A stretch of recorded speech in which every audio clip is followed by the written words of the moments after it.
Welcome. This is the Simply King podcast. This is your boy Rodney Perry, King himself, and you just tuned into the Soulfully Conscious podcast for humans simply being humans. Now, today is a special one, a very special one. I have a return guest that I'm so glad that she's Okay, back. We got a lot of time to catch up. To be quite honest, I think she was a part of the before the rapture episodes. okay, She okay. was there I was before the rapture there. episodes. Okay. When we The were free, when we were right, free. right. With one of the best podcast names and one of just the best things to ever put out there as a phrase of just great philosophy to live by. She knew nothing. I have here with me Aisha Oduola-Owoo. Oh whoa, you know Owoo, what oh I'm whoa, oh saying? whoa, Oh oh whoa, whoa, oh like oh whoa, whoa, like oh oh whoa, whoa, like oh whoa. oh whoa, oh Okay, whoa. oh How whoa, you how oh you been? whoa. How you been? I am good. It's the first of the Right? month, and I feel real like this today was really good. It was really good. Like it caught me for a loop. It was like I had some moments to commune with God, and I was like, "Oh damn, I needed that. I needed that." So Mm-hmm. it was today. It was a good Tuesday. Good Tuesday. How about you? My day was cool. My day was cool. It was I feel like it went by kind of fast, but it was decent. You know what I'm saying? Not too much to do, really just following up with people. And but still, I'm glad that a lot of my day was filled with really pretty much just this. Like I recorded early a few hours ago and had jumped in and recorded something. Somebody had some shea butter they wanted me to just sniff on camera. Okay. I'm like, all right, I'll Okay. sniff it, I guess. Cool, Okay. right? You can get your check. Right. So it's Sponsorship. it's it's a vibe. It's a vibe. Yeah, it's a vibe. But no, let us get right into it. As I said before, we haven't spoken since 2019, and it's crazy to think how like the universe really just hit the fast forward button on so many things in our lives, just in terms of just like Right. just it's crazy to think we are in 2022 when it feels like what was 2021, what was 2020. Um, so much of our lives have been so shifted and changed since then. I want to know, just Right. how have you been? How have I hope that the pandemic, as to date, has not affected you so greatly. I just want to know, how have you been Right. since the last time we spoke? Honestly, I know a lot of people have experienced a lot of like turmoil and Mm-hmm. turbulence due to the changes. But for me, this was a really good season. Mm. And it was a very good season for me. I got to finally address things that I put in the back burner because Mm. we didn't have any time to before the D-Day, we didn't have time to really actually like catch our bearings. We're always on go, go, go. But then we had like a mandatory timeout and we had to, think and whatnot and expand and find out, do self inventory. And I think during this season, I definitely allowed myself to, I give myself permission to evaluate, pivot, and create a pathway that I feel is going to last for a good minute. The last time we talked, I wasn't in school. I think I was probably even struggling with the idea of school and whatnot. And now I'm in my senior year um, in psychology, and I am, imposter syndrome is like realer than ever because I'm so close to the end, Mm. which is just a prerequisite for a new beginning. Yeah. And I'm just like, dang, okay, you got yourself here. What next? And I don't want to think too much in the future. I want to give myself grace for the past, and I want to be aware of my movements today. So that's Mm. why today was even so interesting because today has been one of the first days that I feel real grounded and present, like real grounded and present. So honestly, I'm grateful. Yeah. Um, that's the biggest update. I'm more grateful. Hell I'm more yeah. I'm more grateful. Yeah, yeah, That's real. That's real. yeah. That's real as shit. Because it is. Because I think if anything, with a lot of things that have shifted and changed for me, I feel that same space. I feel like I'm grateful more and more often now. I think I remind myself to Yeah, be grateful more and more often now. I think I've practiced it in moments that feel good and that don't where I don't feel at my best, still being grateful. And I don't think that's something that I yeah, did pre-pandemic. I think pre-pandemic I was caught in a loop of believing that something else was going to happen to finally kind mm, of release me of certain things in my life. And then once quarantine happened, that just sitting down period, I realized so much. I realized how I wasn't sleeping the way I should. The quality of my sleep being so terrible and how that affected me. Um, right. just assessing so many different things about me, just my space and how I needed to change and shift so much about a lot of me, and also just finally betting on myself. It's kind of like, all right, Rodney, like you've been known for years exactly what it is that you rather be doing and what you rather be working towards. How long do you think it will take before you to finally start doing the thing? And yeah, taking that leap of faith was probably the biggest thing I needed for me, and I think it was right on time. And Yeah, I love and that. yeah, it should be necessary. Like just certain major shifts were necessary, and I think for me, it was feeling like so much was happening. It felt like 2020 was so unprecedented.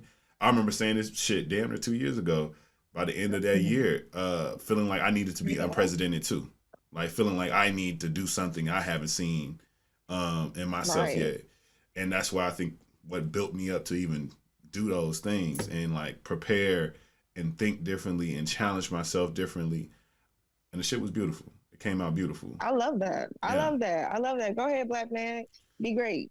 Be Look, great. look, look, Honestly, stepping in it, it's you it's, know? it's necessary. Okay, and that's the thing. That self inventory that I've really appreciated in that time is to actually check in with yourself. Like actually give us that pause, but and still create and still do. And one thing I can say about you is consistency. Like you've been consistent. And I know, like, as a creator, sometimes you don't feel like you're consistent enough. Hell But yeah. as a third party watching, you're consistent. You're making your presence known and you're tapping into conversations that we need more melanated people to join. And thank you for that space. Thank you, honestly. I Yeah. look, I really appreciate that shit because I feel like that's what I've been getting a lot of. Once I like started to put more time and energy into my Mm-hmm. things and also reassess and read and kind of change the overall branding of my page and just the types of things I wanted to give people more of, I realized Mm-hmm. that people started to get my message a lot better. You know, once I was able to Right. like give more, just a little bit more. Because before it Right. was like all I'm giving you is what I got time to give you. I gotta still go to work. I still gotta sit in front of a computer for 8 9 hours. So whatever I can squeeze out of it is what y'all Right. getting. And as soon as I got Mm-hmm. more space and more time and more clarity on what it is I can make this shit look like, I feel Mm-hmm. like people things started to curl over a little bit differently, and people started to like Right. come to me and ask me about particular things in specific ways, and be like, "Hey, is this what you're doing? And this what's happening? Is what's?" I was like, "Yeah, you get it. Yeah, that's it. Right. Yeah." Right. And I You needed feel that. it. You understand. No, That's I because love that. it's that simple sometimes. Like literally earlier today, somebody told me that she felt like she loves how I'm doing so much out loud. She was like, "It seems like you are growing out loud. Like you're not Yeah. doing. It's like." She was like, just things. She was like, just being somebody who's followed you for so long, just like what you said. I've seen Yeah. you It's present. You grow showing out, it. yeah, grow out loud and like take the tangible things. She was like, yeah, it's one thing to say that you want to be to shift and reprogram and do all these other things, but it seems like Right. you're really trying your best to do Right. it and make sure that everybody else knows that it's happening and that it's possible. And witness it. Yes, because we live in a generation where everyone wants to do something behind the scenes, or they don't want to put themselves out there for critique or judgment or Mm-hmm. criticism. They want to have a very manicured um, presence Yeah. online and whatnot. But the fact that you do tap into taboo conversations and you do tap into conversations that may um, be may be of discomfort for some people Yeah. because they haven't given themselves permission to live out loud. So I definitely understand her sentiment when when we get to see your growth out loud, because a lot of people do, keep those things hidden. They want to show you the end result. Hell yeah. But what I can say is that you truly make a commitment to showing the process, and I can appreciate that. Yeah. I can appreciate that. Thank you. Thank you. Keep it up. Keep it up. I am. I plan to. Honestly, I feel like what I've gotten most from the pandemic definitely is understanding that we're in process more than we are at the beginning or the end of something. We dead ass are like in the act of changing from one state to another more than we are only in one of the other sides.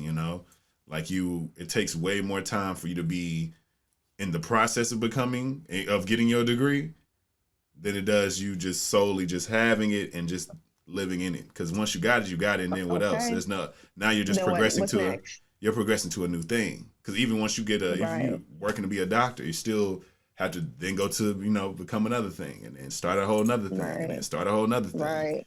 And that never ends. It just never ends. Well, so it's like we gotta get okay. We gotta become okay with the process. And I think so much of life is so binary, where it's like this and that, this and that, and when it's so much gray in between, there's so many shades of gray in the in between of like it's gonna be like this. It's gonna be some gradients in this motherfucker, and those have so many different birds. Yeah, and so many colors. And so it's a couple of them. So many.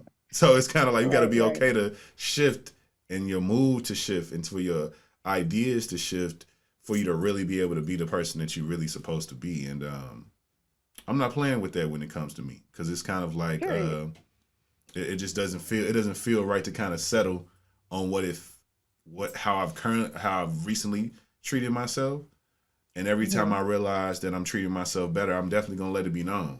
And because I think that often we don't make room and make space for those things. Like, hey, how I've been acting towards me hasn't even been the best. Fuck how I've been treating everybody else. And all this other. And I think that's what people focus a lot on. Are you a good person to everyone else? Are you a good person or a good employee or good at whatever else that serves all these things outside yourself? And quite often, I don't think we don't spend enough time asking ourselves how good are we to each other, and just our beings. The better you're good to yourself, the more you're able to give onto others, because you're able to sustain that energy. Yeah. So when you are good and kind and gracious to yourself, you allow an environment for you to also extend that grace and love that you have towards yourself, towards others. That understanding that you put towards yourself, you can now put that understanding to the next person. Yeah. And it really is a cycle of things. It's just like, but you have to go inward. And sometimes, some people go through judgment, they get to a breaking point where they go to an extreme because they've been giving themselves so much to others that they become like ice cold to everybody else and become selfish and not selfful. And, it becomes a destructive thing by protecting yourself. So finding that balance is very important. And that's the season that I'm in right now, is choosing when to have rules, or not even rules, but boundaries, and to enforce my boundaries. Yeah. And it's okay. Yeah, it's okay. They'll be okay. Everybody will be okay. You know what I'm saying? They'll be okay. They'll be all right. This ain't the first time you heard no. You might need to hear a little bit more. You know what I'm saying? You know what I'm saying? God's using me. Right. It hit a little different when you hear that word. You don't hear it too often. No. It humble you. Yeah, it do. A good no will humble your ass real quick. But let's pivot to because there is some particular discoveries in terms of just what we talked about last, and we talked about so much in terms of just I've learned so much, and I think it's funny how certain words that I think you have spoken to on this podcast that are now very much common phrases now. I didn't know anything about love bombing until you shared that to me in that moment years ago, and now it's something Right. that a lot more people talk about publicly more often. Everybody know about it. Right? Right. Everybody a narcissist now. Everybody narcissists. Everybody, and that's honestly, I'm telling more and more men more often. I'm using that as an angle to push men to therapy. Is I'm like, I was like, you know what a cheat code to dating is, bro? And they be like, what? And I'm like, it's therapy. And they be like, really? I'm like, hear me out. If you dating somebody and they dead ass call you a narcissist, right? This may be true or not. Either way, because now it's such a buzzword, I can see how easily it can be thrown around. You can take that word, that accusation to your therapist and talk about it. Tell them exactly the exact same thing they said about why they believe you to be a narcissist. And then assess that. Either your therapist is going to tell you and break it down. They're going to tell you exactly why they're right, or they're going to tell you exactly what they're projecting. Either way, you now are way more capable of approaching the situation versus you not having a therapist and you going to tell Marcus and them that your ass, you know what I'm saying? I'm a girl called my ass a narcissist. I don't like, you looked up at what that shit mean? Am I like that? I mean, narcissism is a medical condition, and we have to remember that you might not even be a narcissist, but showcase narcissistic traits. Yeah. Right. And I honestly believe that as a culture, we have been conditioned to have narcissistic traits. And we don't even see that because everyone's doing it. And because everyone's doing it, everyone can recognize it in another person. The test is, do you recognize it in yourself? Oof. Do you Do you recognize it in yourself, and do you know where it stems from? And a good therapist is going to make sure that you tap into what brought you to that mindset of having to control everything and having to manicure your life for every certain person, every different way. But the healing's in the pudding, you know what I'm saying? It's deep in the pudding. You got to scoop it up and stir it up. You know what I'm saying? You got to hit it one of them real good, because that's real. That's real. And, you know, I realize so much now, and we can pivot to, you know, the first topic. When it comes to dating now, I think it's interesting how much ego shows up, right? And that's where it shows up the most. Yes. Your interpersonal relationships and your romantic relationships. That's where you see your greatness and your shadow. Yeah. Okay. Let me take a sip of this. Yeah, take a sip. It's funny. What's funny about it is I think this is the first time, because I think this is the longest time I think I've been from 2020 to now, in terms of just like that span of time and how many moments in that time where I was actually single. It's the longest I've like actually been single for periods of time in like the first time in my life. I feel like I was always dating. I was always a serial dater. So I'm finally able to kind of really see what it is, because I've never really felt like, I never really understood what my friends were speaking to, especially like my homegirls who would say like, it ain't shit out here. The streets is not sweet. Da da da da. And I'll be like, and bloody. I knew I was never the one to have judgment or quote give an objective ranking of the things, because I feel like every time I'm on and I'm like trying to, you know what I'm saying, trying to connect with something, I easily do. You know, because I think that's just always been my mode. But I'm a serial dater, mind you. So maybe I had to kind of assess why it is. Can I easily connect? What is it really? Right. And so right. Now I think in the time that I've spent, I think I'm now able to decipher what it is I need to really feed, you know, lean into and invest in versus not. But I do feel like it does seem like the waters are muddy like a motherfucker in this dating pool. It is. There's piss in the dating pool. True. I heard that thing. There's a lot of pee in it. There's a lot of pee in the dating pool. Okay. It's nasty. And I think it stems from a lack of self-awareness. And I think people forget that a partnership requires you to know yourself. As you are embarking your single season, I'm embarking on a relationship that I genuinely believe is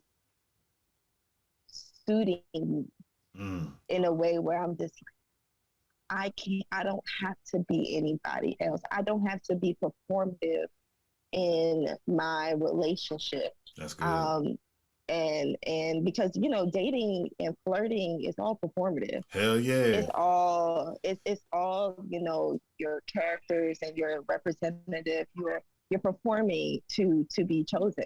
Um, and I'm not gonna hold you. Not everyone does this, and I know that. But for me, okay, I can only talk about my testimony. Okay, I was okay. I was a reformed pick me. Okay, I had a lot of healing to do, and a lot of my worth came into because I too am a serial dater, and to the point where if a relationship didn't work, I knew that I had to make sure I got someone who was better than my ex.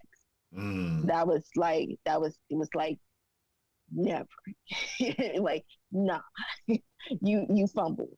Now I must show you up. And it was not even more about how do I feel in this relationship? How does this person make me feel in this relationship? It was more or less of this is going to get me to the point where I'm validated. Mm. And I had to kind of like really assess like why is those things important to me, and then also assess like what actually is important to me, and really dive into. And this is the first relationship where I can ask those questions without judgment. Now he will have a little like what the but, Yeah. but at the same time I also know that the same way I'm learning, he's also learning. And we Mm. learn through our open communication. And because of our open communication, we have I genuinely believe we have a better chance because we choose to understand.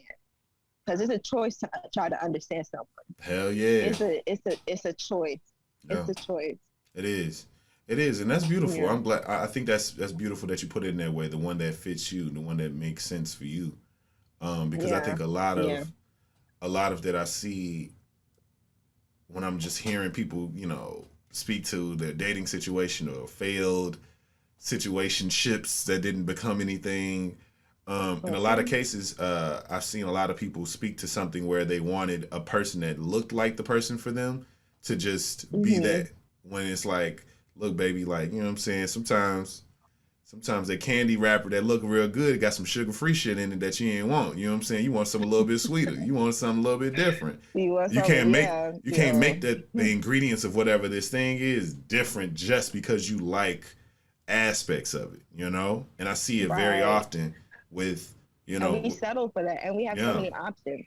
yeah, We have so many options, and we have so it's like, especially with social media and whatever, and like especially with all the dating sites and even networking and all those things, it's like we have so many options, and it's so people are disposable. yeah, yeah. And but People are disposable, and yeah, people know that they are disposable. It's like people know that they are disposable, and people know that they dispose of people so quickly. yeah, And there's no real like there's no room for development. mm-hmm. And I know, I'm touching off the lines because a lot of people are like, I don't want no more struggle love. I completely understand. But understand that when there is a struggle, you're going to want someone who is able to withstand that journey with you. And you have to look at character, and you have to look at not how they make you feel, but do they make you, not just how they make you feel loved, but do they make you feel secure? Mm. And on both ends, right? Because a woman needs to feel secure the same way a man needs to feel secure. Yeah. It's just in different ways. Yeah. And a lot of us don't even know how to secure ourselves. And so we come into this relationship seeking for someone to, hold us down. And we're already starting on a deficit. That's so real. Yeah. That's so real. Mm. Damn. That's so real. I feel like you said something because I think somebody had asked me because one of my coworkers right now had told me he's getting back into the dating scene. He was like, "How is it out there?" And I was like, It's dangerous. I was like, be careful. But I feel like what I've Niggas talk noticed, about tables. yeah, like, there's a whole lot of furniture talking. We ain't at Ashley's, you know what I'm saying? And Furniture than keys. yeah, keys and and then, yeah, right.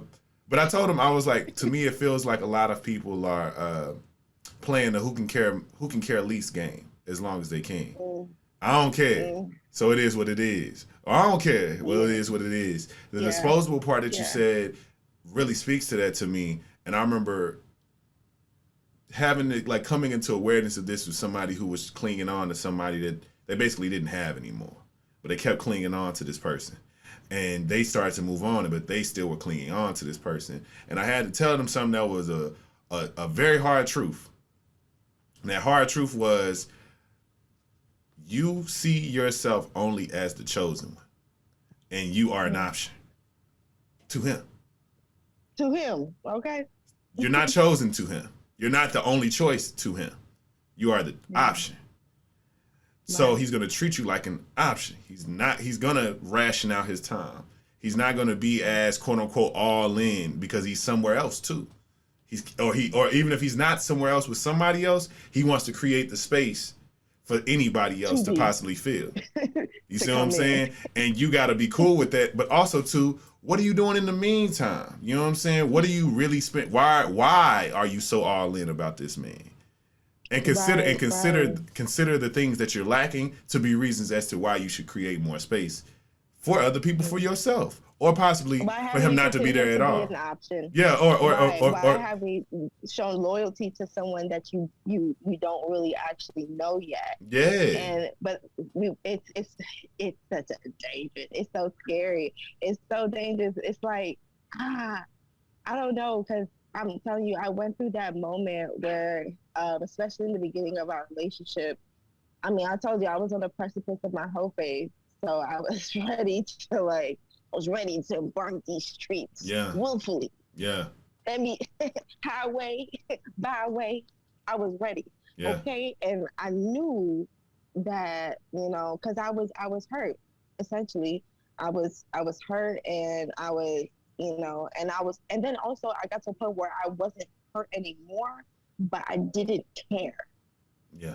And sometimes we, misconstrue to not care with being reckless. But I will say that I didn't care.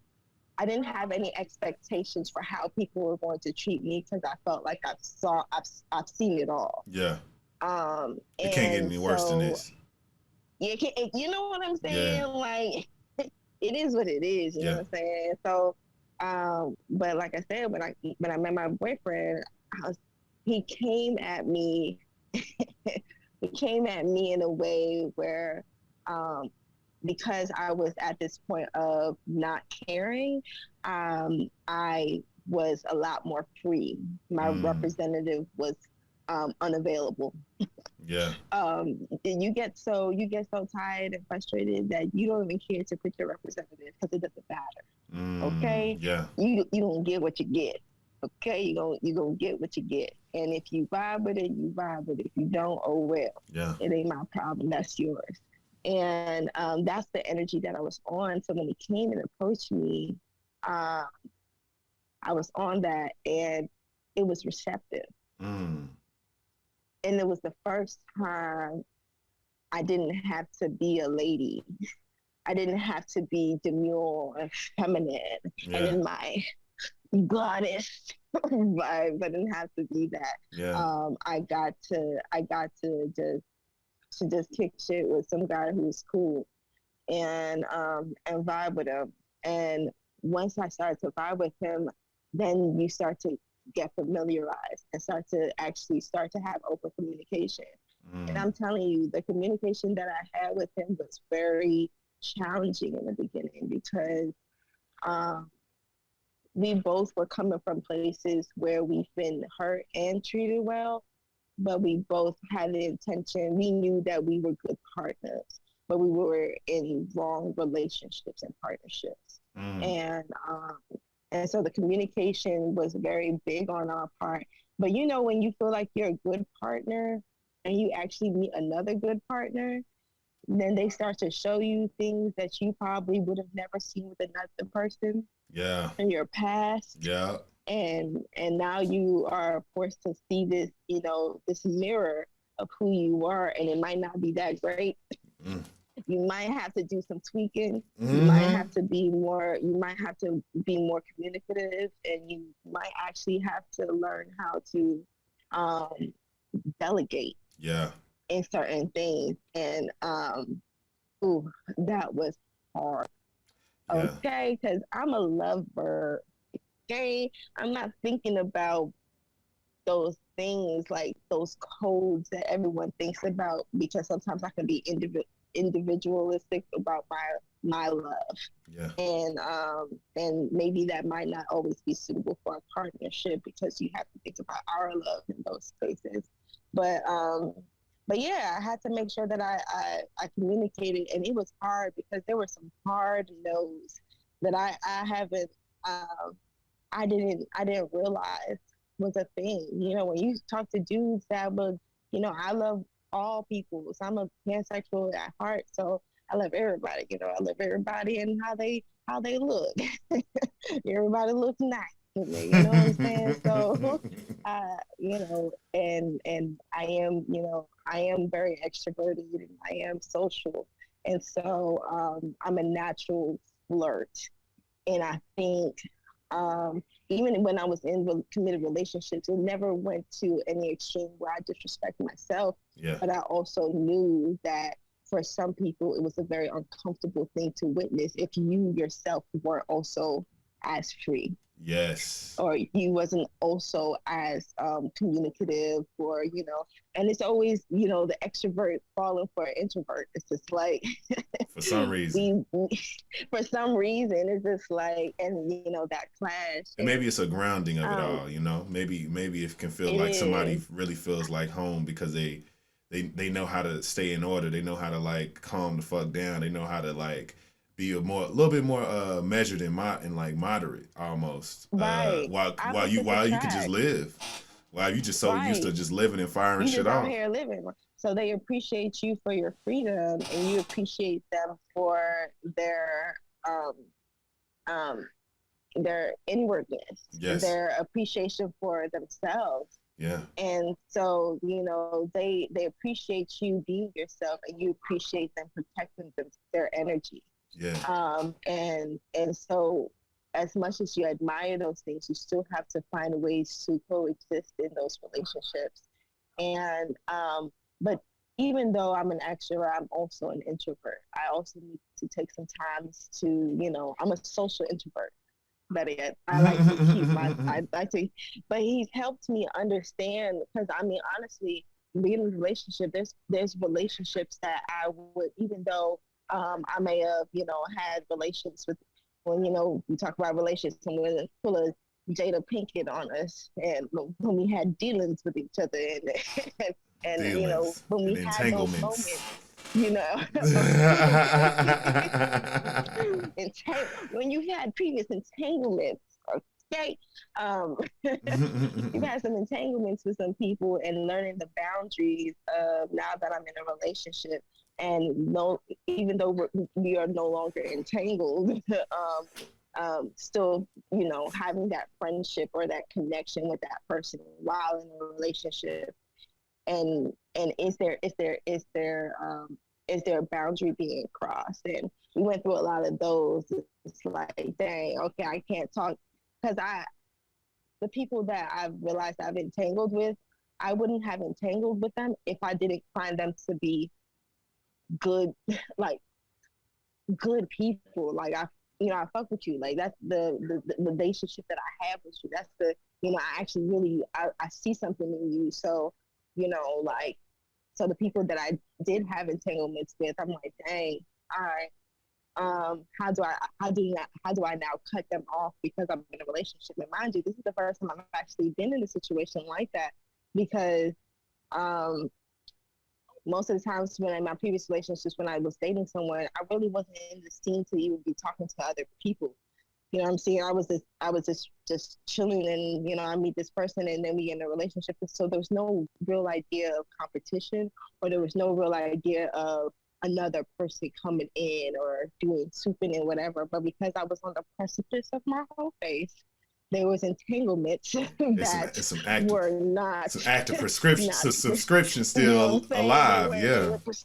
The roster was sloppy, you know what I'm saying? Yeah. There was a couple of things that I had to figure out. And so when you're getting into a relationship, and even though you're getting to know each other and whatnot, there are things that we had to discuss. And I'm like, damn, okay, I don't mind cutting this person off, but I need you to understand it might be a little hard for me. And being honest about that was sometimes even a challenging, because with women, it's like men feel entitled to our loyalty. Yeah, for sure. They feel entitled to our loyalty, even though, like, men were like, oh, women are this and that and the other, but like, in order for them to become loyal to us, they have to see us be loyal to them. And I mean, if I'm lying, I'm flying. Like, it's just one of those things where I'm just like, dang, and I was tired of that. Like, I'm tired of, making you the main choice when I'm an option. So coming to the relationship, I was just like, you're an option, and I treated you that way. And that was, if I was to go back into our relationship, I would have came at it a lot differently. But I'm grateful that I came at it the way I did come with it, because I knew that if I didn't come out there that way, then I would still be giving my representative, and that would leave room for sneakiness and lies. Hell yeah. And you know what I'm saying? That makes sense. So, but that's, I'm just like, I need to at least have that, and I'm grateful that I had that space. But hell yeah, that was a lot. I can only imagine. And I think the vital part of it is that you did grow through it all. And I think so much of it is not want to go through that process. I think that's why dating is so weird for a lot of people now, is because they want, and I've tried my best to find the best language to speak to this when I'm in conversations with people about this very topic of just men showing up in a particular way that isn't suitable to the relationship they want with these men. It's like, I always tell, I've said it maybe once or twice on the internet, but I feel like it's something I need to like really synthesize into a really easy, tangible way of just understanding what the fuck I mean. Because I think people think that I'm saying to like cut slack or to as an excuse for men in some way, shape, or form. While for me, I'm just trying to level set when I say this. And what I say to them is, there's this expectation for men to almost have the exact same capacity of emotionality as you, as if you haven't already been like incubated to have the level of emotionality that you have today. So you're speaking from this standpoint of being in this teenager, adolescent level of emotionality and self-understanding and so on and so forth. And the only reason why it's not adult is because you are interacting with men specifically. So it's not like you can really grow if you only are interacting with other people who are at yet again at an arrested development, because you do need that exchange to become a better partner, or actively be able to apply the things that you feel like to really put those things into a test. While men are literally infantile in these things, it's not an excuse. It's an understanding that there's things being said or things being expected as if we're coming at it at the same level, and we're not. We're just not. Like, you're not going to meet, and I know this by way of true empirical evidence in my day-to-day life. I don't like that in my own journey, in my own sense of self-improvement, and my own sense of like trying to be a better person and being a better man and just showing up differently in these romantic spaces, that the things that are breath of fresh air for me have nothing to do with me. They're due to the lack of these things being in the market of dating. So it's like I do a thing that really could be seen as your bare minimum of Right. requirements for a Right. person you're dating, but because I do it, I'm now You're top the top pick. contender. I'm top You're the top contender. I'm on top contender. of the Yeah. roster, and for me, I know that I'm still at this place where you're still this person I'm trying to get to know. Like, yes, we already have that initial attraction, but I'm trying to make Right. this thing curl all the way over. But because there's this deficit of a character trait that I'm Right. showing you, it's In the like, pool. well, what the fuck? How can I battle against this? And it irks my nerves because it's like now it seems It's like a lot of pressure on you too. it's a whole lot of pressure because I remember telling my You gotta make therapist your this. choice. Yeah, right. I remember telling my therapist this. I was like, you don't know how often I hear the phrases, "You're the first, you're the only." This is the first time I've ever seen. I have never.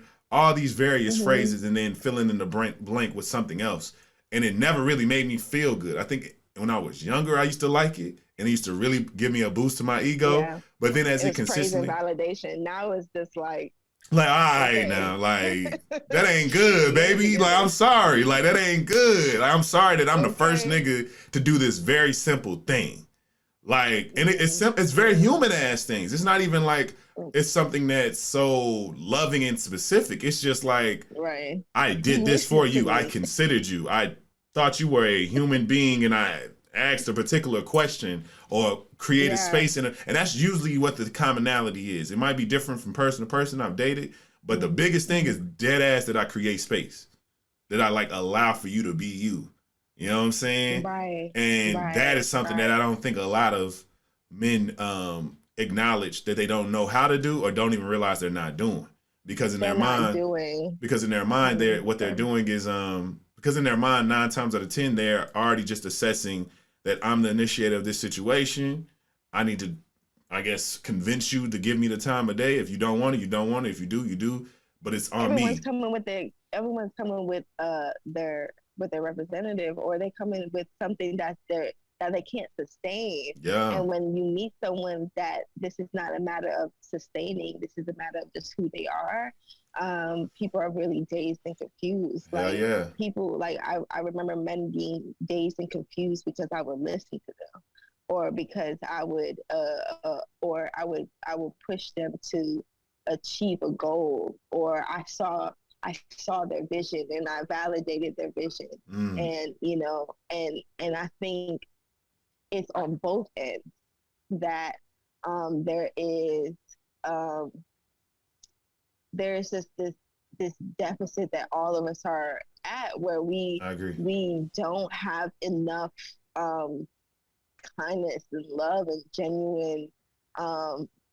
genuine visibility. And what I mean by genuine visibility is that a lot of people are not seen around the people that they're amongst in their proximity. A lot of people are not seen in their proximity, and they seek that out in a partner.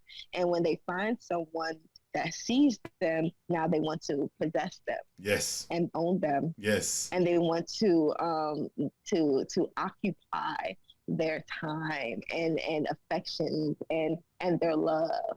And it is very hard, especially like what I would consider as people of kindred people. I would say that especially it's hard for people like us, because it's just like, maybe this is who I am, and I'm on a very expansive love, and I actually can be given a lot more, but I feel like I can't. I don't want to be owned. I don't want to be owned by you, because I don't want you to stop me from connecting with the people that might change my life. That might, and that's the thing about monogamy that I feel sometimes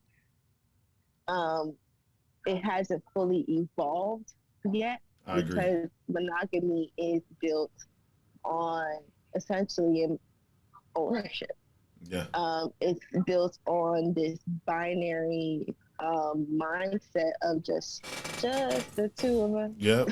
Like, Forever. That's the only way it will forever. be. We will die together. There's nothing Clink, else. clink. Very talking. And They talk. People who are like lean into monogamy talk like they on Love Is Blind. I don't know if you watch Love Is Blind, but I love, oh, look, don't get me started because I seen Mallory the other day out here because you know it's in Chicago. I seen her the other day. Them white folks was hollering at her ass. They was okay, like it was wild. okay. They was like, thank God you left so mother. But just how they spoke on that show is how I think a lot of people are just that way. Like, we're gonna be together forever. Like, we're about to start the rest of our life. And I always cringe when I hear that shit. I'm like, divorce is possible. Y'all breaking up is possible. Like, so many is things. Like, why can't it just be y'all be happy? Or worse, they say this. They say, I don't believe in divorce. And I'm just like, all right, you willing till you getting one. You know, and the crazy thing is, I am the daughter of a divorce attorney. Damn. So, but also, I'm also the daughter of two parents who've been together for over 30 years. Damn. That's real. Okay. So I've seen, like, my middle name means two things I grappled with the most: love and joy. And these are the two things that I've been completely exposed to in all of the spectrums, the lack of it and the fullness of it. And I realized that, thank you so much. I realized that, like, love is not just this limited idea of just the two of us. Yeah. You have the capacity to love a lot of people in various ways. There's multiple definitions of love and titles of love and kinds of love. And it is naive. Let me say that. It is naive to believe that you are going to love just one person. Mm-hmm. I think what people may not even understand, mind you, like, I'm in a monogamous relationship, but I have an appreciation and understanding of polyamory, and I can even have a polyamorous mindset of free love. You know what I'm saying? But polyamory and polygamy and all those things, and polyandry, let's not forget, because the ladies be having 3 husbands too, and they are willingly participating. They down, big down. Okay, and flourishing with their 4 incomes. Mm-hmm. Don't play. But the things that the misconstrued things in the monogamy mindset is that polyamory is about just everyone sleeping with different types of people and whatnot. But no, in actuality, it's about open communication. Most, if done correctly, not to say we would go, but most polyamorous relationships are very detailed oriented.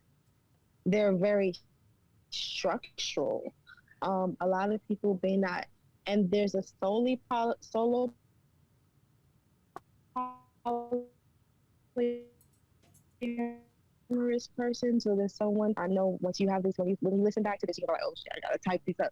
You said solo poly? Things that you're so there's solo polyamorous people, and then there's people who are in a hierarchy type of polyamory. So basically, they have a primary lover that they have decided, this is who I'm going to build my life with, the expansions of this. But now, between our communication and our contract with each other, we either only extend ourselves sexually, or we may extend ourselves emotionally, or we extend ourselves just via dates or flirting, or or some people may be linked with someone who is open and might not be open. I don't suggest those situations because there's resentment builds later on. But there's all forms of it. And there's people who are just going out on dates with other people. They're not even sexually involved, but they're open to build romantic interest or communicative interest. Because some people love to, like, Just talk to other Yeah, people. that's it. Sometimes you just want to talk to another person, and it's no fault to the person I love. It's just that this person has different insight, and I want to appreciate that without feeling guilty. Yeah. The problem is a lot of people are in monogamous relationships. A lot of people say that they're in monogamous relationships, but actually in secretive polyamorous relationships. Yeah. Okay, a lot of people are open, but open closed. Okay, Open close, open close. They're keeping it cracked. They open or unknown, leaving the door open in a unbeknownst little to bit. them. Yeah. No, that's real. Right, right. But it. I think a strong and healthy relationship is a relationship that communicates with each other. Yeah, no And matter if what it you're not is. free to regardless of what it is, Yeah. and regardless of the loss or the gain, because a lot of people are, they are fearful of losing a person because because of who they are. But baby, if you don't let them know who you are, then do you know if they love you for who you are, or do you think they love you for who you've been presenting, or who you've been keeping maintaining the appearance of? And a lot of people, I mean, there's a lot. I mean, I can't talk. I'm not gonna snitch on nobody, but I know a lot of women who are not even truthful about the kind of porn they watch, or the kind of thing, the fantasies that they really actually want to participate. And I'll leave it Mm, this there, okay? mm. Like they're not That's talking real. That's about it real. because okay, they're not talking about it because if they talk about it, then they're a hoe, then they're a slut, then they're for the streets. So my nigga, I was for the highway. Okay, I am building new terrain. Okay, y'all not gonna have me out here in Old Perry. All right, no, we're not gonna do that. Okay, I am an evolved woman of this time, and a lot of people can't handle that. But I understand that it takes a wise man and a strong man to be able to handle the fullness of a woman, Yeah, especially a black woman, I agree. because we don't. You need to be able to handle that, because if not, you're going to end up being associated and attached to someone who not only can't think for themselves, but they are so fearful. They're so fearful, and that, I mean, that can go down into financial abuse and emotional stuff. But like a lot of women, not a lot of women, but there's women who have built their relationship um, comforts in their survival comforts. Yeah, that makes sense. You know That what I makes sense. mean? And I think about that pretty often. Because just to think about non-monogamy as a solution, I think what helped legitimize this conversation from a public standpoint is when there were way more women speaking to it. I feel like for shit, Yeah. to be quite honest, I think that's what probably killed the trust around the idea of non-monogamy, was men basically kind of functioning from that space in the wrong way. Like, I'm gonna have extra Mm-hmm. partners. I'm gonna have me somebody outside the situation because that's just how it Right. is. That's just how men are. Is what they started Right. to propel. When in actuality, that's not really the situation, and also to the reasons as to why so many men were quote unquote in from that space being committing infidelity in some way, shape, or form came from a different place than what people Right. who are in non-monogamous in different poly relationships do. You know what I'm saying? Because, and I Yeah. think what I always tell people, and I'm not even a person who I don't even wouldn't consider myself to be somebody who's poly. I just think I have at least an understanding. He's still Mm-hmm. fucking relationships. Like, shit can still It's go still a haywire. relationship. It's Shit still still can, hectic. like, It's some still motherfucker can still hurt your it's a fucking feelings, hurt your heart in so many ways. It yes. is not one of them things where it's a solution Or to or a, or a break your to a trust. relation. Yeah, Or break your trust. Because that's the thing, is just like, because it's not like this idea of, and you know what's crazy and what's hilarious that people don't really get, you can still cheat in a polyamorous relationship, yeah, because there's codes to this. And yeah, honestly, the relationship, regardless of where it falls in the spectrum, a relationship is about what you establish with that person. yeah. Whether if you're in a relationship with yourself, it's what you establish with yourself. When your relationship with another person, it's what you guys establish. And my thing is, when people ask me, am I submissive? Am I this and the other? I am submissive to the mission Oof. that we have established for both of us. Period. So it's not just, and that's the thing about the Love Is Blind thing. It's just that a lot of these people don't know what the mission is. They believe that the mission is the wedding day and to eventually kind of get married, but it's never to what is our goal. And that's why the whole Kyle and what's her name? The villain, the blonde hair village. Oh, Oh, Shaney is Shane Shane, and Shayna oh, and Shayna and Kyle. Shane. Oh, Shayna and Kyle. Yeah, Yeah, yeah, yeah. Shayna and Kyle is just like both talking two different languages, Yeah. and instead of being honest with each other, you decide to pussyfoot around the things, and then or half-ass your yeses and nos, and it leads to more disaster because you're not being truthful. And why is it that you can't be truthful with someone that you love? Even if it doesn't work out, once again, you cannot worry too much about the gains and the losses that you will gain. Sometimes you just have to be honest. And if you're honest, that will set you free. Or give you wings. And I just realized that people are just not honest in their relationships. They don't want to be honest in their relationships Yeah. because if they're honest, they're exposed. Yeah. If you're Vulnerable. honest, you're exposed, you're vulnerable, Mm-hmm. you're put in a position where someone can use those things that you've allowed yourself to be exposed by, and they can hurt you. But my thing is, are you not good strong in your life and your convictions and your walk? Like, I ain't gonna hold you. There is nothing nobody can say to me that's gonna make me feel bad about the things that I've already healed from feeling bad about. Okay, you Right. can't hurt me no, you can't hurt me no more. So if I say my truth, if I say what I need to say, then baby, if you feel uncomfortable, that's on you. That's why you got to figure it out. You don't like me because you feel like, no, That's real. That's so real. it's just, yeah. So, but y'all, that's another ball game in itself. But Hell yeah. Hell yeah. Hell yeah. I think the last thing I wanted to go back and forth with you about is something I think it needs to. I've never spoken to, and I think you're the best person to speak to it with, and that's oh the yeah. idea of of like pick me's and Mm. simps and simping and Oof. all those various things Oof. because I think those things And the show toxic masculinity if it and the red pill. like it feels very much like Slanderous.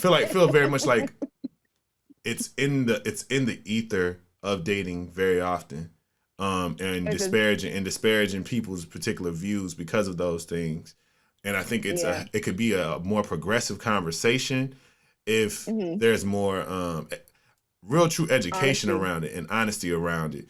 Because I think a lot Yeah. of the people who may be called these things don't even consider themselves to be those things. And so how far are you gonna go if you call somebody something they don't really even understand themselves to possibly be? It's like, I mean, it's just like I think this is hmm, honestly because just like how we talked about the idea of a narcissist and yeah. stuff like that, people are really unaware of their toxic emissions, um, and their positive emissions. Like honestly, like I said, it boils down to awareness, and I think that and comfortability in your awareness of who you are. Yo, if you are a simp, I hate the words because honestly, it's just pushing this idea of shame and guilt Yeah, it for does. just who you are, and Yeah. it's really just coming off a place of entitlement and insult. And we all that's all the generation got is insults. Yeah. It's damn if you don't learn and damn if you do learn. And where would where would they get And those sometimes people? yeah, and it's cyclical in a way that is just kind of like it's it's rude because it's just like damn nobody want to love anymore. Nobody wants to put their card on the table. We always talking about furniture, what you get to the table, what you got. Bring my cards. Like I like I I I don't know. Sometimes I feel like we play this cat and mouse game and it's not working. It never Uh, worked. it's not working. And on Yeah. top of that, it's just like because sometimes I'm not gonna hold you. sometimes you do want to be loved by somebody, and not just somebody. You want to be loved by someone you're bone of bone and your flesh of flesh. Like, and I hate when people make you feel bad for wanting that, because it's just like, damn, like, um, why do I have to be weak to want to be loved by a man, and why do I have to be weak to show my woman how much I love and appreciate her? Yeah. Like, we are using these words as weaponry because we really just jealous. No, I'm just playing.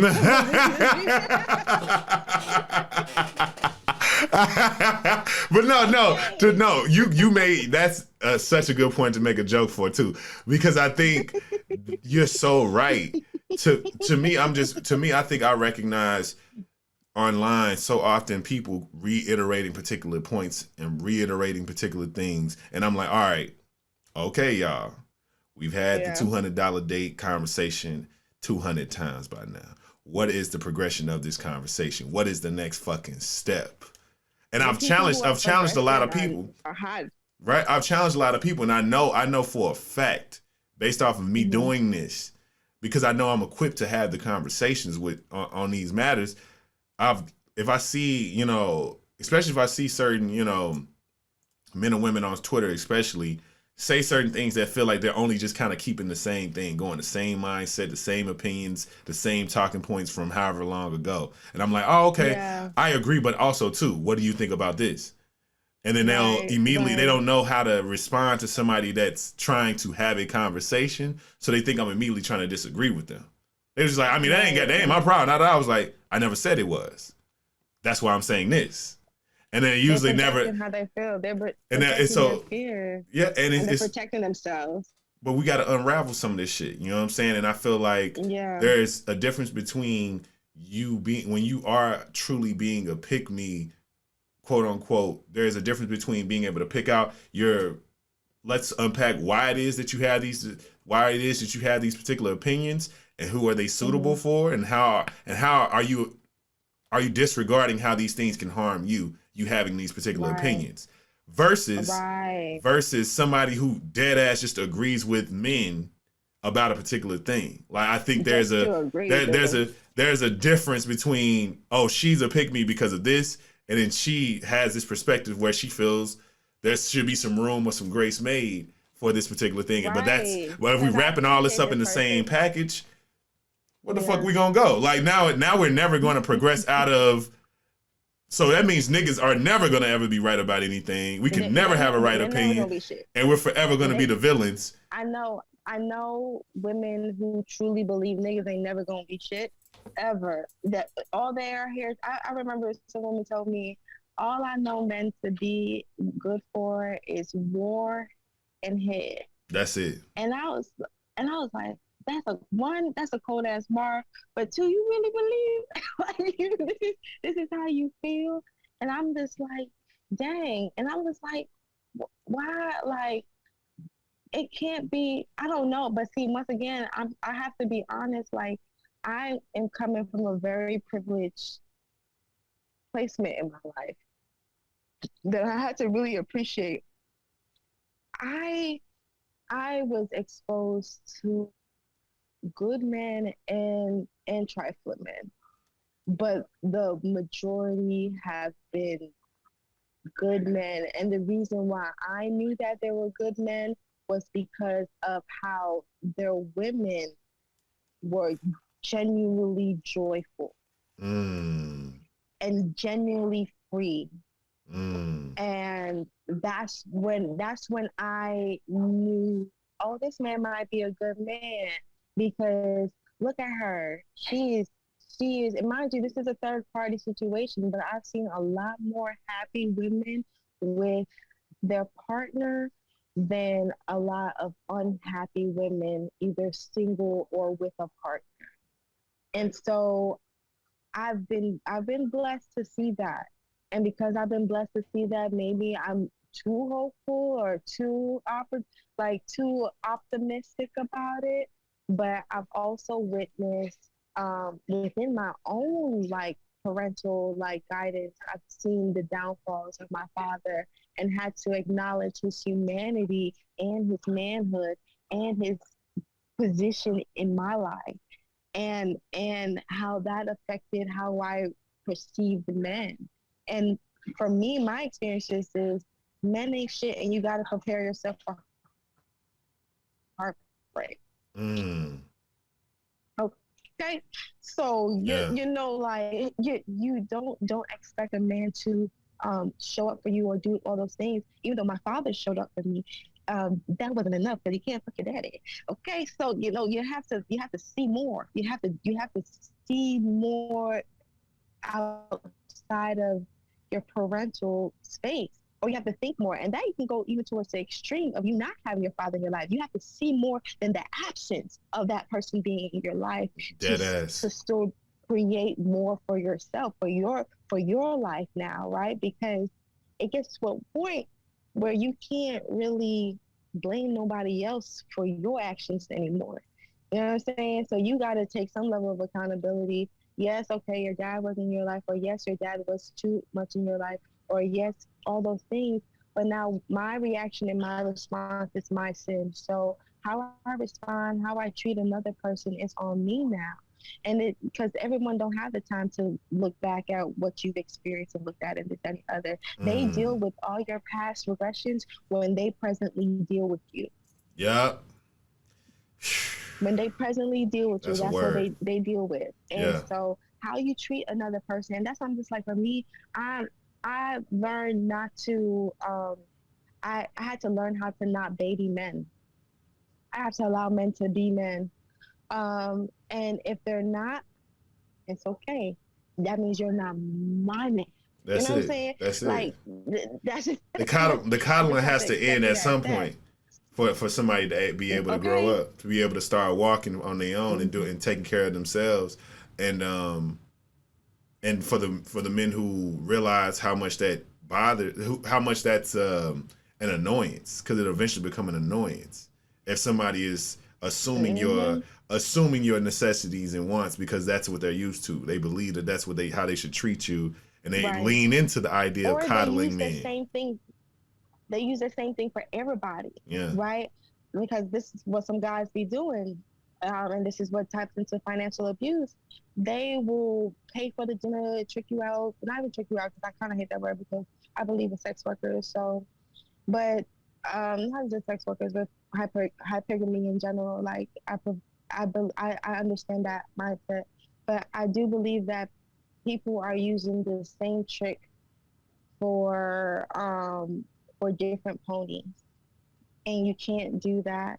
I think that a lot of people are so like a lot of men was just like, okay, I pay for her drinks, I pay for her food, I may have paid a bill here and there, and that's the only thing that they need to do. You only need to provide financially, and that's where a lot of men feel like their worth Yeah. comes Yeah. at, and it's so So why do unfortunate any other because work? yeah, and they don't do anything because it's unfortunate because now you're lazy because honestly you're really not even that interested and you're really actually, you know, you have nothing else to offer but your wallet. And once that wallet is gone, then what? Then who are you as a man? And another same thing for women, once you've offered just your sex or once you've just started with sex, what else are you offering outside of that?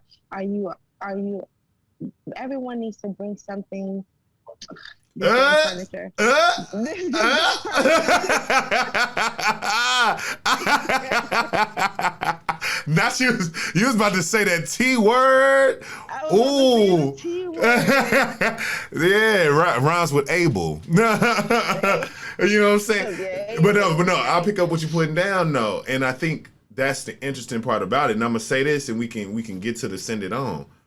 I truly Mhm. feel like, in all honesty, more I want men to understand, to assess yourself and know that you are worth more, know that you are Yeah, worthy of so much more, and understand that you should expect more. You should have yeah, expectations. Do not assume yeah. For yourself and because others. because because women are almost there's this like idea that women are indoctrinated to take care of men, that they're going to take care of you the way that you want to be taken care of. And anybody, no matter what, however you show up and however you express your gender, any of those different situations, there's this assumption. But more than anything, I want folks to stop thinking that particular there's a lot of bare minimums and a lot of like real low sets of things that are seen as quality being brought into a situation. And when you talk about the quote unquote breadwinner being the person, whoever the person is with the penis at the time, I think that's okay, but I think that makes sense more if you bring in the context that makes make sense. If I dead ass am already worth all of this money, yeah, baby, it really is an option if you want to work. It doesn't matter, you know. Right. Versus, and it doesn't mean anything that they're doing it for you. Exactly. Because they can do it for anybody. Exactly. And so that's the thing. It's like it's no real. That's what I'm saying. It's like one of those. It's so. It's weird, no specialty. Like we have to break that. We have to break that cycle. I agree. Honestly, people are really buying into this BS that, you know, if he provides for me. I know now, honestly, I'm blessed, because I'm blessed to know a lot of women who are finally thinking about their legacy, not just the legacy of another man or whatnot, but they're genuine, their legacy. They're trying to get their family out the hood. They're trying to get their family situated, and they're trying to build something for themselves. And typically that was the ideology pushed. You remember you talked about certain things and spaces being pushed for women versus men, but there's certain spaces for men that are pushed for you to have a legacy, for you to have that foundation and peace and stuff like that. And the world has shifted and created that space for you to go and grind and get that. But now that space is not always provided for women to want that, desire that, and still want a partner. It always comes at a sacrificial point. Yeah. It's that, and it's even, I mean, we love to talk about Michelle and Barack, but she was smarter than him. Okay, she had more experience during the spaces that they met each other. She was his boss at some point, but also seeing the vision in him, it was a compromise of those things. And that's why the whole Becoming tour was a big thing for her, because we got to see her outside of him. Yes. We got to, and you know, a lot of people don't understand the sacrifice that comes into being beside someone who is in the spotlight versus you guys sharing that spotlight. And a lot of people believe that you can't share the spotlight. Someone has to be in the lead. And I just I don't see it that way. I see things expand outwardly and laterally and spiritually. I don't see it as just, this is the guide, and maybe that's my own anchor to making sure that I maintain a level of independence. That's real. Because that may be a level of fear, because it's just like, I don't want to let go enough to trust that. I don't even want to put that pressure on you to have to take care of me. And maybe that is also a part of just like my upbringing of, once again, like I had to go through the whole stupid colorism stuff and just like not believing that you had anything as a dark-skinned woman, even though you cute, but you're not a Amber Rose or whatever. These niggas not gonna take care of you. You gotta bring something to the table. And the reality is no. I probably didn't have to. I'm cute, but I had to. But I didn't think that way, so I compensated by making sure I had my ducks in a row. Yeah. I made sure that I had catch my bearings. I had to make sure that I did have good character. I had to make sure that I was financially stable. I had to make sure that I was somewhat of emotionally mature. And I had to make sure that I am loving. And some people who are in those positions, they don't got to worry about their character. Yeah. if a dude got money, he ain't gotta worry about his character. Yep. And if a girl look good, she don't gotta worry about hers either. That's it. And And I'm just like, it's weird. it's weird as hell. And like the other coin to that to me is like accepting the bare minimum from a standpoint of like, okay, you're in a situation where you're with someone who is taking care of all things, and your thing to say how you are quote unquote giving back into the situation that y'all are growing with each other is that you're gonna take care of home. And I want all women to hear this when I say this. This might even be a clip. Bookmark this. I want you to understand something. It is a human ass level thing to take care of our fucking children. I'm not gonna let you do that shit alone. Why would I? Right. You need. We're co-pilots in this situation. You know what I'm saying? More than anything, we're both the reason why this motherfucker here. So we're gonna both be the reason why this motherfucker grow.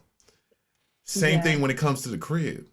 People always have this this ghost made staff in their minds. Like, I'm gonna be so fucking successful that I'm gonna have a staff of motherfuckers, so it ain't even gonna matter. Like, I could pay somebody to do that. My nigga, clean your damn house, because you're gonna have to, regardless of the situation. So yes, I don't, but I think so many men haven't approached this conversation of quote unquote tables and bullshit like that in the proper ways, and also are being intellectually dishonest on what it is they really care about. What it is that I think a lot of men have not admitted to when they have these type of conversations, they don't like the idea that they have to work their whole lives and then you don't. You have an option. You have an out to be in a space that seems like a leisurely space, being kept. But somebody paying for things for you, and that's the thing that I think a lot of men don't even understand, and that's why it's coming from a intellectually dishonest place. Like, you know so many women who aren't in that position, who have to work and who will work, and that's not even their character, not even a part of their being to be those type of women. Because I think that's, there's some people who exploit that. They exploit the fact that we know that, and they treat our humanity like bargaining chips. Hell yeah.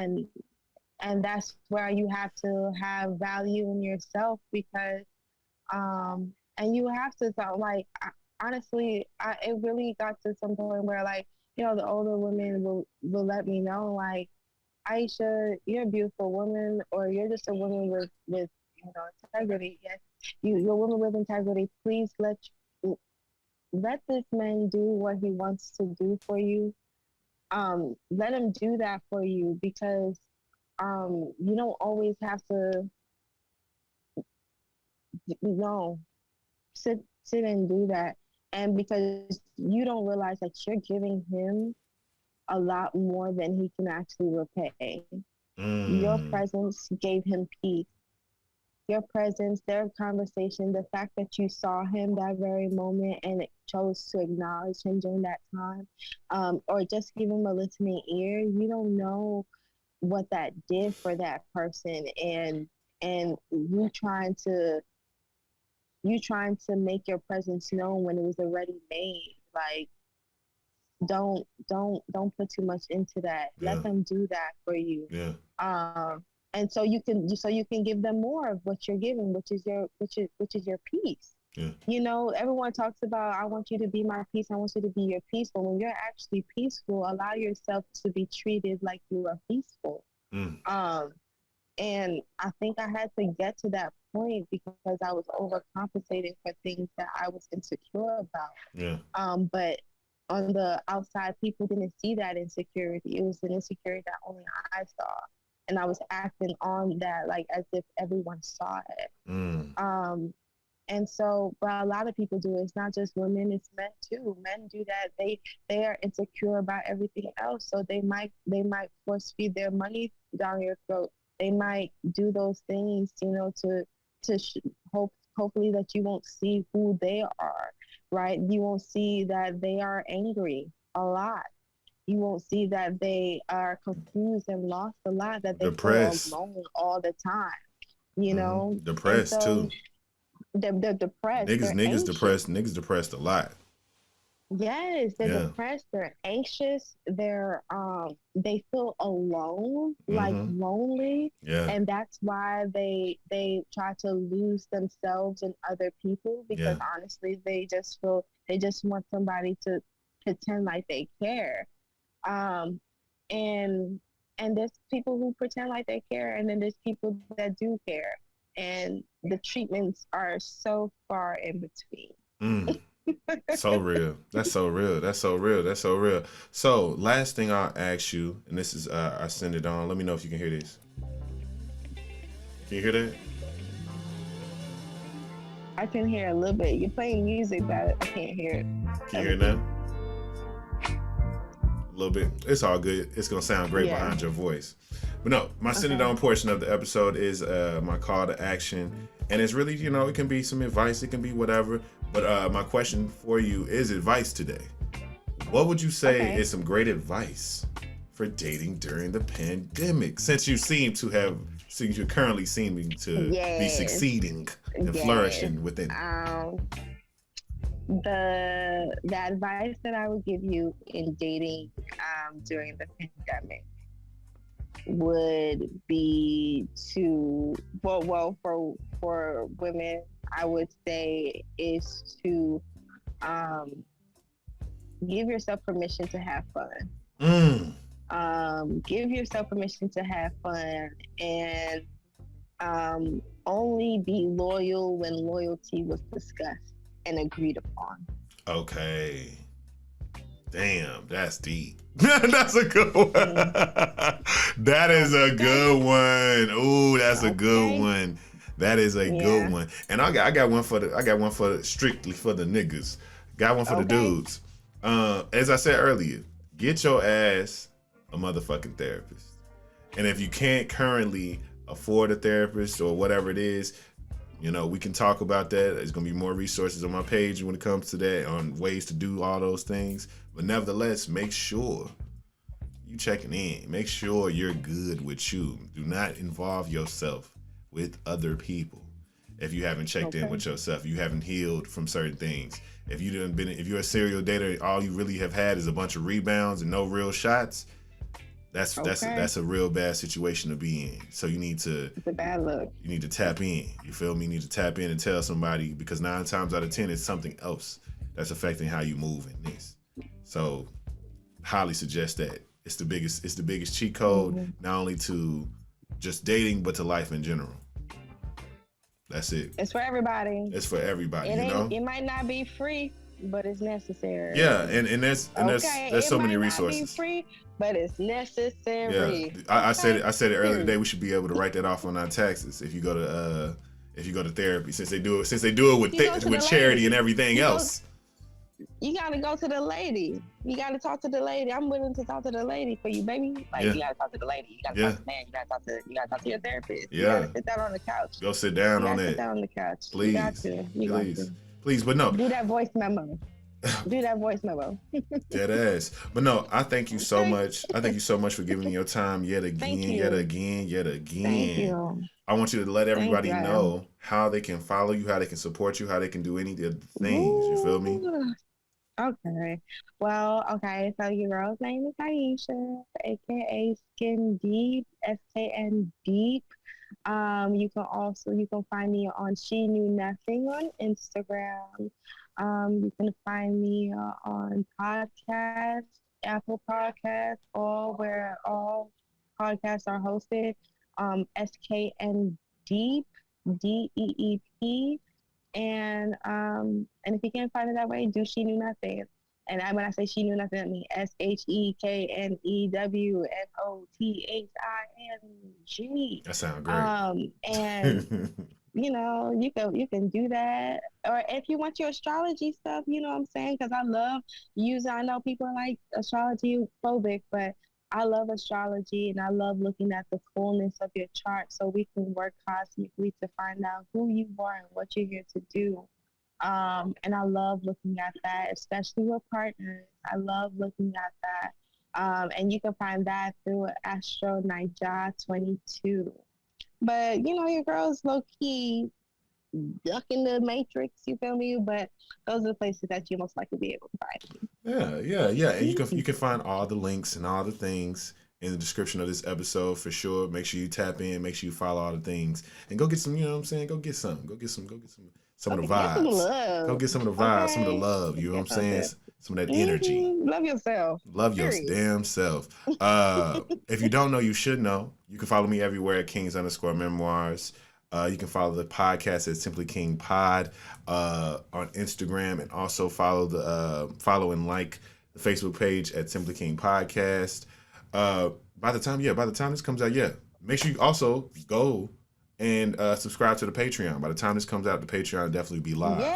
Kings_Memoirs. Support this man. Yeah, support me. All the tiers and information are there. You can find that link also dropped right in the description of this one as well. In addition to all of that, I want y'all to also follow my a business page at lifeisking.com, at Life is King on IG, and the website is lifeisking.com for any of your digital marketing, creative production needs. I appreciate you. This has been the Soulfully Conscious podcast for humans simply being humans. I've been Rodney Perry, also known as King. This has been Aisha Oduola-Owoo. Whoa! I keep doing the woo. Go do it over. It's Aisha. It's oh wow. Oh wow. Oh whoa. Oh whoa. Oh whoa. Oh whoa. Oh whoa.